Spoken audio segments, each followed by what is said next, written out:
नमस्कार साथियों, मैं मृदुल कपिल आपका एक बार फिर से अपने कार्यक्रम चुनावी बात मृदुल के साथ में स्वागत करता हूं। आज एक अजब दिन है।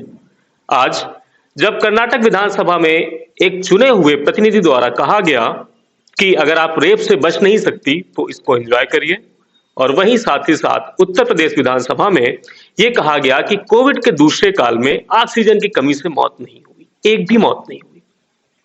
कितना हास्यास्पद, कितना मजाक, और क्या यही लोकतंत्र है?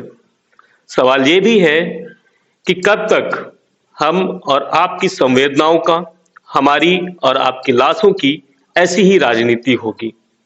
और सवाल उससे बड़ा ये कि ये सिलसिला हमारा मजाक उड़ाने का, जनता के ऊपर ऐसे फिरके कसने का सिलसिला कब रुकेगा? तो उसका सिर्फ और सिर्फ एक जवाब है कि जब हम अपने रहबर रहनुमा उनको चुनेंगे जिनको जानते हैं, और इतना अधिक जानते हैं कि हमें विश्वास हो कि ये कम से कम हमें समझेंगे और हमारा मजाक नहीं उड़ाएंगे।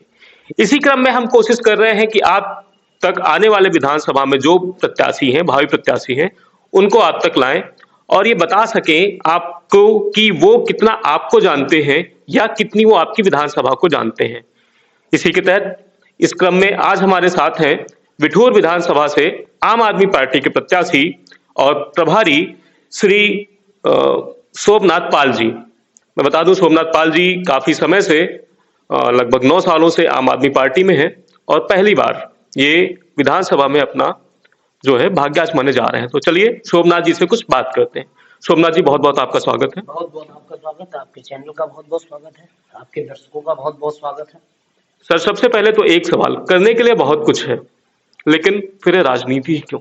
इस पे ही आपने अपना कैरियर या अपना आने का आपने क्यों सोचा? बहुत अच्छा सवाल है। पहली बात तो आपका कि राजनीति को ही क्यों चुना गया।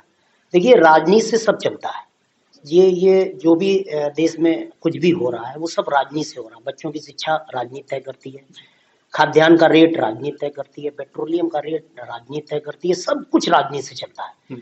तो ये प्लेटफॉर्म इसलिए चुना कि ये एक ऐसा प्लेटफॉर्म है जिससे सभी देश की अर्थव्यवस्थाएं चलती हैं, सभी देश का खाद्यान्न चलता है, और इसी पर गंदे लोगों का कब्जा है। इसलिए मैं पहले दवाइयों का काम करता था, हमारा अपना व्यापार चल रहा था, राजनीति से मैं भी बहुत दूर रहता था। लेकिन जब अन्ना जी का आंदोलन आया और अन्ना जी ने बताया कि सब राजनीति से आप बदल सकते हैं, तो फिर मैंने भी ये सोचा कि ये प्लेटफॉर्म वास्तव में ऐसा है कि इन लोगों का सहयोग करना चाहिए, अन्ना हजारे और अरविंद केजरीवाल जी का। क्योंकि एक अरविंद केजरीवाल से, एक अन्ना हजारे से कुछ नहीं होगा। अन्ना जी कहते थे जब गली गली में अन्ना पैदा हो जाएगा उस दिन ये देश सुधरेगा। इसलिए मैं राजनीति में आया हूँ, और हमारा कोई बहुत ज्यादा पीछे से बैकग्राउंड नहीं, जैसा आपने बताया ना। मेरे फोर फादर कोई राजनीति में थे, कोई भी मेरा राजनीति में नहीं था। बस यही सोच के मैं राजनीति में आया। जनता ये भी जानना चाहते, लोग ये भी जानना चाहेंगे कि आपकी क्वालिफिकेशन क्या है? आप देखिए, क्वालिफिकेशन के मामले में मैं अभी इंटरमीडिएट हूँ। इंटरमीडिएट के बाद मैंने पढ़ाई बंद कर दी थी और अपने व्यापार में उतर गया था। और लेकिन ये बात सही है कि राजनीति में भी क्वालिफाइड नेता होने चाहिए। अब अगर जो ये शिक्षा है जो अभी तक हम लोगों को दी गई डिग्रियों से, अगर राजनीति का वो पैमाना लगाया जाए तो मैं समझता हूँ एकदम बेकार है। क्यों? क्योंकि एक शिक्षित आदमी IAS PCS बन रहा है, लेकिन ये कैसी शिक्षा है कि यहाँ के लोग, यहाँ के IAS PCS, यहाँ के डॉक्टर इंजीनियर भ्रष्टाचार कर रहे हैं। अब आप बताइए, मुझे तो लगता है मेरी इंटरव्यू, ये अलग बात होती है। हम बात चलते हैं आपकी विधानसभा की ओर। बिठूर विधानसभा से आप अपनी किस्मत आजमा रहे हैं, प्रत्याशी हैं आम आदमी पार्टी से। आपको क्या लगता है कि बिठूर विधानसभा में ऐसी कौन सी मुख्य समस्याएं हैं जिनसे वहां की जनता दो चार है? देखिए, बिठूर विधानसभा समस्याओं से ग्रसित है। बिल्कुल रोडें है नहीं, हम लोग गए हैं, हम लोगों ने कई गांव आके घूमे। एक वहाँ पे गांव है सिंहपुर से, मैं वहाँ से गया जब, क्या नाम है, मकसूदाबाद से लेकर और धूल भूल एक गांव है। तो मैं जब उस रोड पे गया, वो करीब 5-7 किलोमीटर, 10 किलोमीटर का है सफर, और पूरी रोड आप ये समझिए गड्ढों में है। तो इस तरह से, और पूरी विधानसभा में रोड नाम की चीज नहीं है वहां पर। हम्म, इतने अभी मेरे ख्याल से 2012 में ये बिठूर विधानसभा बनी हम्म, और पहले वहाँ के जो विधायक जी थे मुनेंद्र शुक्ला शुक्ला जी जी। वो रहे, उसके बाद अभिजीत सिंह सांगा जी हैं। हम्म। तो मुझे नहीं लगता इन प्रतिनिधियों ने वहां पर कुछ ये कराया है, चलिए, कोई विकास का एक रोड हो गई, दूसरी समस्या।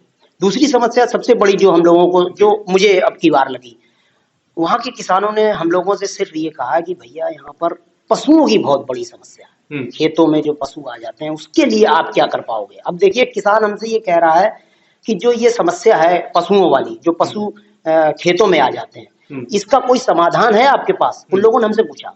हमने कहा क्या कभी आपने जो मौजूदा विधायक हैं कभी उनसे ये सवाल किया?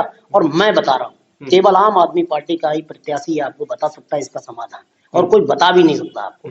इसका भी समाधान है, इसका पूरा एक प्रोजेक्ट है जिसमें जो ये इन्होंने वो गौशालाएं बनाई हैं, वो गौशालाएं क्यों नहीं चल रही हैं मुझे ये पता है, वो गौशालाएं कब चलेंगी मुझे ये पता है। तो इसका एक पूरा ब्लूप्रिंट है। अभी इस बात से मैं सहमत हूँ कि बिठूर विधानसभा चूंकि ग्रामीण इलाके भी उसमें अधिकतर है, तो वहाँ पे किसानों को और आवारा पशुओं की एक समस्या है।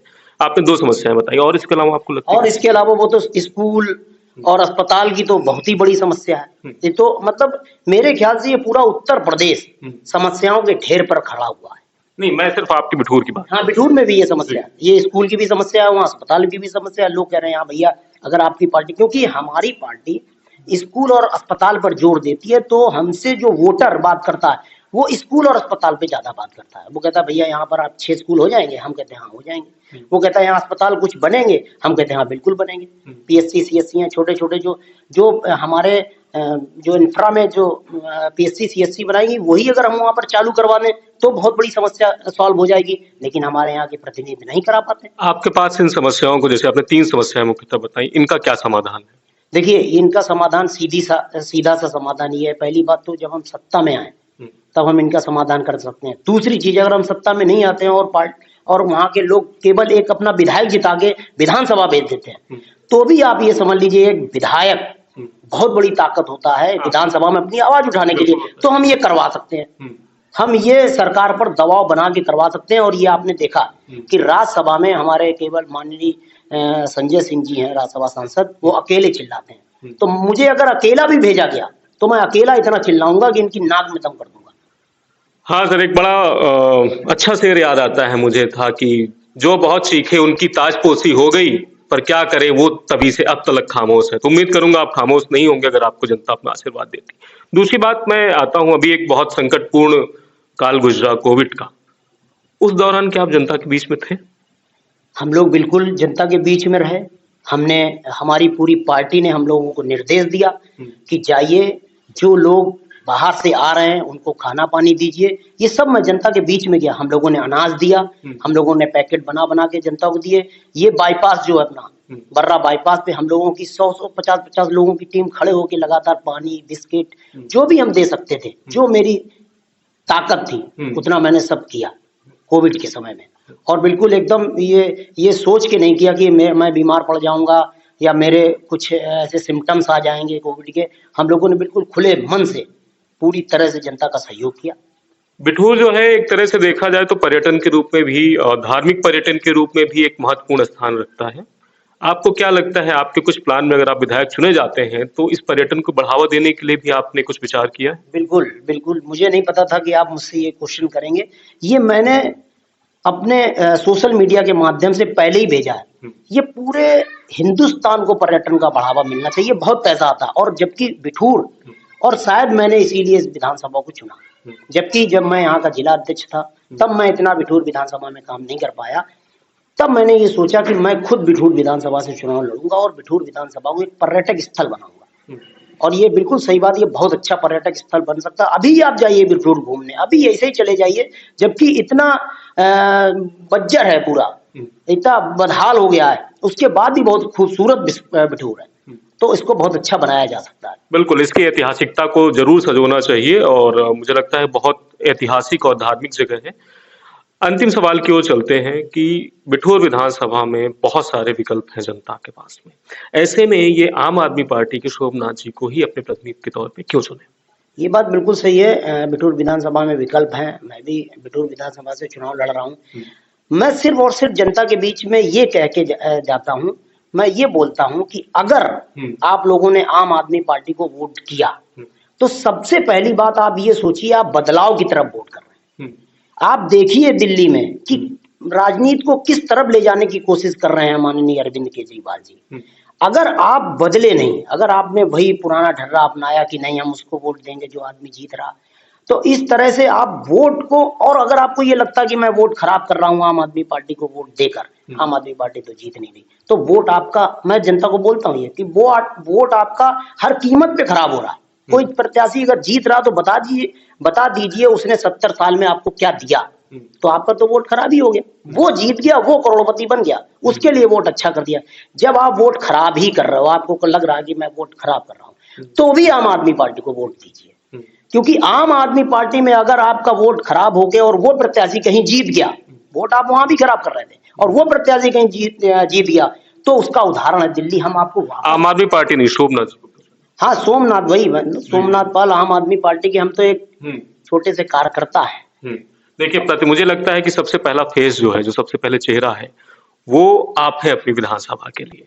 तो आपको लोग चुन रहे हैं, तो मैं चाहूंगा कि आप अपनी जनता को कुछ ऐसे बताएं कि यदि आप विधायक बनते हैं तो आप ये स्पेसिफिक या आप ये विशेष कार्य वहां की जनता के लिए उससे जुड़े हुए करेंगे, ना कि दिल्ली का एग्जाम्पल। नहीं, ये तो बिल्कुल जनता मान रही है हम लोगों को। हाँ। और आप एक चीज देखिए, हमारे सभी प्रत्याशियों में जनता अरविंद केजरीवाल की छवि देखती है जी। और हम लोग अभी तक एक भी कोई अगर दिल्ली में जीता है प्रत्याशी, उसको बता दीजिए जिसने कोई भी ऐसा भ्रष्टाचार किया। वो जानते हैं ये लोग ईमानदार लोग हैं, तो वो उन वोटरों को हम में ईमानदारी दिखती है। वो जानते हैं अगर ये कुछ बोल रहे हैं तो ये करेंगे। और मैं आपसे, आपके चैनल के माध्यम से मैं ये वादा करता हूँ कि अगर मैं विधायक बना तो इस बिठूर की दशा और दिशा सब बदल देंगे, खूबसूरत बिठूर बना देंगे, ये मैं आपसे बोल रहा हूँ। बहुत बहुत शुक्रिया सर, और आने वाले विधानसभा के चुनाव के लिए आपको बहुत बहुत शुभकामनाएं शोभनाथ जी। तो दोस्तों, ये थे हमारे साथ आम आदमी पार्टी के शोभनाथ पाल जी। आम आदमी के लिए इनके बहुत से वादे हैं, बहुत से इरादे हैं। देखना है अगर ये जीतते हैं तो उनको किस हद तक खरा उतरते हैं। तब तक के लिए बहुत बहुत धन्यवाद।